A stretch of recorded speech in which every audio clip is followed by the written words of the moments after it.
So hello, what's up mga ka-lifestyle, magandang araw sa ating lahat. So for today's video, let me share with you again isang question ng solid subscriber natin. Actually, bago rin ito sa akin, bagong katanungan din, and then yun, napaisip din ako.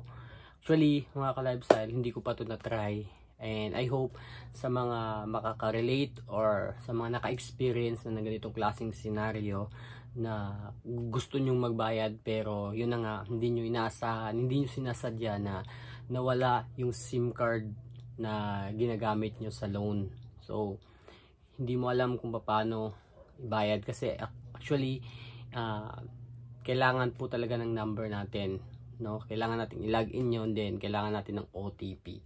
Pero since hindi natin alam kung nasaan, na-misplace na ba or winala or sinadya, paano kung gusto na nating balikan yung apps at gusto na nating magbayad, no?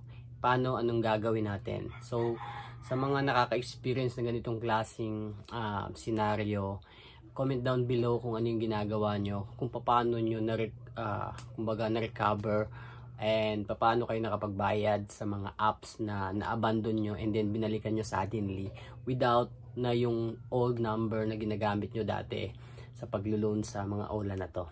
So I hope merong mga mag-share ng kanilang mga opinion about sa ganitong klaseng scenario. Kasi in my case, hindi ko na-experience yung ganun na nawala yung SIM card ko, then suddenly gusto kong ibalik, then magbabayad ako.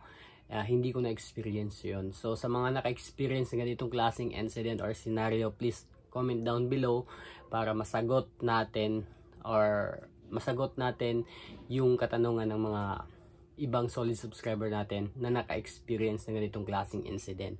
So I hope meron dito mag-share para at least kahit papaano malaman din ng iba kung ano yung gagawin nila, no? Then aside of that, sa lahat po ng mga merong moka-moka, alam nyo naman, no, kaliwat kanan pa rin yung ads, especially sa Facebook. Napakaraming ads. So super aggressive, ika nga ng solid subscriber natin, yung mga ads nila is aggressive na kumbaga ikaw mismo nanonood, mapapaklik ka dahil sa ganda ng pinapakita ng ads. So iniinganyo talaga yung mga kliyente nila na mapaklik.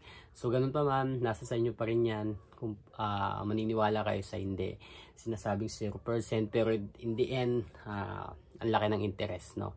Actually lahat po ng mga online leading application malalaki yung interest. Then especially pag nag-due ka na, dun po pumapatak, I mean yung mga penalties, ang dami. So if I were you, kung gusto mo mag-loan sa mga online leading application, pag-isipan nyo muna ng mabuti. So maraming mga nagre-review ng iba't ibang online leading application, yung mga background nito. Marami dyan mga vloggers, especially kay Ate Red, kay Team Marcos. Marami pa, no, nire-review nila para at least kahit paano alam nyo yung mga penalties, mga hidden charges na kakaharapin nyo when it comes mag-download kayo or mag-loan kayo sa mga OLA na to. So yun lang mga ka-lifestyle. Have a wonderful day again. Peace.